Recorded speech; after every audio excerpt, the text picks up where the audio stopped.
Okay, here's a quick guide on Death Cycle and Misty here. Just a movement tutorial. I'm going to start with this part leading up to it, because going into any Zeppelin cycle after missing this orb event is absolute pain. There's different ways you can handle this. The most safe way is to imagine that this eco isn't even here, right? You want to line up Jack in a way that you have enough room to roll jump straight at where these eco crates are, in that exact direction. You don't want to roll too far to the right, and I'll show you why. And you just want to stand right to the left of this eco. You want it to be right there, just so that if I spin right now, I'll collect it. So you just want to line this up like that and aim for these eco crates. And mash circle right here. Just mash it like crazy, because if you don't, that will happen. You can still make it without landing up here, but you can see why you want to roll not far to the right, because you want to land, you have just enough space to land here. It's a lot harder to land over here. You'll end up just in the mud right there. So basically just line this up. You have plenty of time. Mash circle to land here. And then you'll roll all the way over to these rocks here to avoid this guy. And then you can just do another roll toward them, or you can punch. Punching works too. But the high jump obviously lets you go into a, or the roll jump, second roll jump lets you go into a high jump to collect the orbs faster. So I'll show that again real quick. Mash circle, land here, go around this guy. And this is where you would go into the death. But instead of showing that, I want to get this middle part out of the way. This is definitely the most important part of going fast, this scout fly right here, how you collect it.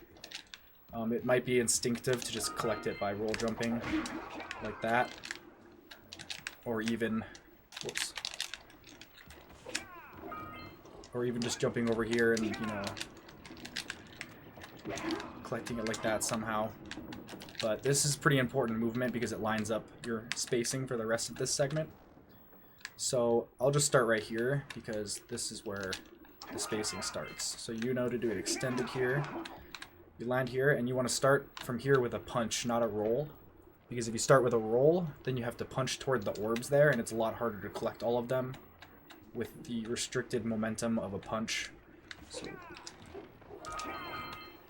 it's just easier to let Jack like swing over to the left to collect those, and then immediately you can start going to the right to collect this last one. And this spot right here where you end up collecting the last one is where you want to start an uppercut ground pound to collect that scout fly. Now it's not a normal uppercut ground pound because you have to delay the ground pound a little bit unless you're really far up here, which can be bad because you can bonk or hit that lurker over there. So you'll end up right here, and you want to, if you don't delay, here's what happens if you just do a really quick uppercut ground pound. You won't hit the scout fly, so you want to let Jack have his hang time in the air, and then you collect it. But instead of doing instead of just landing like this and collecting it right where the scout fly was, what you want to do is when you ground pound, you want to spin and pull back like that toward these logs right here, because you can't collect the scout fly immediately anyway, so that gives you enough time, you know, to do that roll. Because what you're gonna do, or that spin, because what you're gonna do is roll jump from here to there. Doing an uppercut is just slow, and it'll activate this lurker sooner. So if he's standing right there, that means you weren't fast enough, and he, you know, you caught his attention.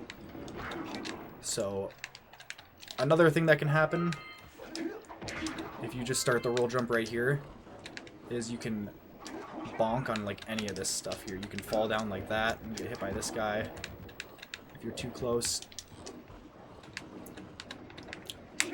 I'm not bonking now, but there's just all kinds of things that can go wrong here. Like, yeah, like that bonk right there. You don't want that to happen, because then this guy again is right on your face, right in your face, and it's just no good. So you want to be basically standing back here, and you have time to line this up, because if you start the roll jump, this camera is so weird right there. If you do the roll jump too soon after spinning, Jack might end up going left or right. So you want to be standing back here and then go into a high jump, ground pound, high jump, and then just get up here and punch into this cell as fast as you can. So I'll show that all at once really quick. And then there's two different ways to deal with the zeppelins up here. I'll show you the easy way and the hard way. Neither is faster or anything, it's just whatever works for you. Extended, punch first, delay your ground pound, line up the roll jump. And this guy, you're fast enough to the point where this lurker here doesn't even know you exist until you're already running past him. So he doesn't get in the way, and if he does, you ground pound kill him anyway. So, oh yeah, I forgot I didn't reset the cycle. So that's that movement. Now I'm going to show two different ways to actually get that lurker up there. Because running into a bomb, or not a bomb, running into a log while you're trying to hit the first lurker can be very annoying, and then you end up missing him. So I'll show you the method that works if you're fast enough to kind of have a little bit of extra time. High jump, ground pound, high jump, and punch into the cell here. Now you want to make sure you're at least, like, you want this log to be going, this bouncing log to be going in to that. That's how you know you got a good time here. And then you're going to be going underneath this log here. And now you can just basically jump straight up. So worry about, like, basically just get right into the path of where that guy will be. Like, his bomb won't hit you if you're just standing there. You'll just be basically standing here. You want to get underneath the rolling log, like that one right there. And then you can just do that. Or you can jump, spin. You just want to basically get over the next log after you do it, but that'll come with muscle memory. Just practice that a few times. The other way, if you're not quite as fast and you don't have time to really get in front of that bouncing log, you can do an uppercut. It's a little bit harder because you have to do a really long punch uppercut.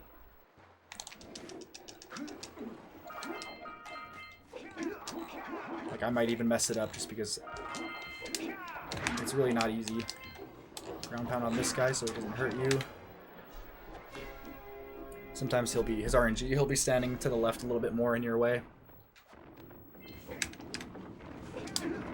Wait for this one a little bit if you have to. Now I'm going to try the uppercut here. It's pretty difficult to get that without punching into that bouncing log. But if you just go into it calmly... Also, this bouncing log right behind me, that's the one you always want to get in front of to get that second guy. If you're wondering, while you're collecting that scout fly up there, if you're fast enough, just make sure while you're collecting that scout fly, you're getting in front of the bouncing log that's coming, the next one.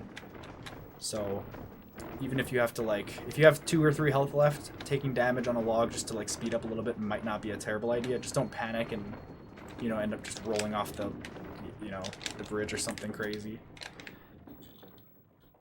So I'll show it all put together here, and I want to show a couple ways to, like, set up these other zeppelins too afterward, and a couple visual cues.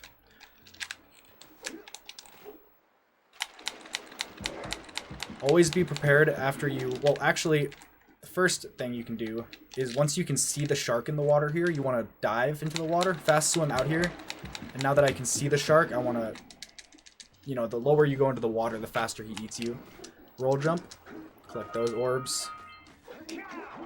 Extended punch. Roll jump, circle into those. Line up this roll jump. Be careful not to do that. That's why it's important to, like, really line up that roll jump. If you have to turn your camera at all to avoid bonking or hitting something like that, it's worth it.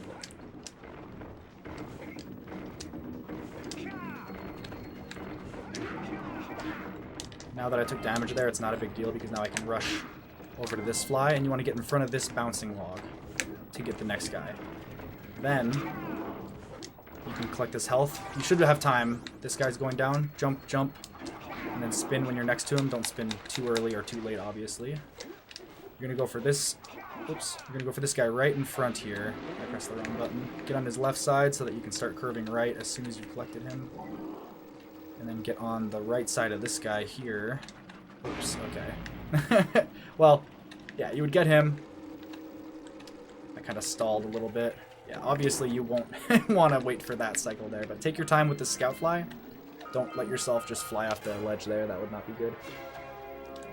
Also, I want to show really quick easy Muse backup. And this is where you'd be collecting the last guy, but since I hit that bomb, the last guy is somewhere else, so you get the idea. You probably know that part. You collect the cell here. Come park the zoomer. Now, I want to show... It's just not... When you miss the Muse, everyone does it. Everyone misses the Muse. You don't want to go chasing after it because there's a really easy backup. So say I miss the Muse. You know, this takes forever, even if you're fast. You know, anything can happen. So you do not want to chase after the Muse because the Muse always goes back to that neutral position once you've gone far away. So imagine that you've just done the zeppelins. You park the zoomer and you come up here.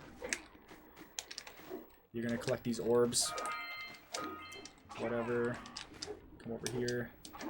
And this is where the... I'm not going to get a power cell because I only have these 2 flies.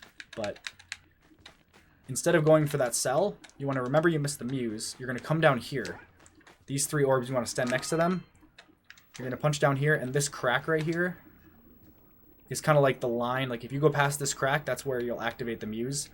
So you can kind of just like see that he's standing. He's always going to be standing right there when you come back. Basically, you want to punch. And then... You can honestly just punch at him like 3 or 4 times and get him, but I like to punch and then roll jump, and then he might turn around, so just be prepared for that. Whoops, I was too slow. Punch, punch. Yeah, do want to do 2 punches there. Muse will turn around, but he'll be like stuck in this little spot here. Okay, this is a really bad example, I'm sorry. This will be a lot easier for someone who's actually... in a run. Yeah, that works. Let me just try it with rolls. Yeah, I can just let him get ahead of me a little bit. Yeah, this is just much better than chasing the Muse because it's... Like, look where I'm standing after I collect him. Now I can just, you know, go through the motions and finish doing Misty. You might, honestly, it's not hard to forget to get the Muse if you miss him because of muscle memory, but if you miss the Muse, just forget about him for now. Get that last scout fly in the cell.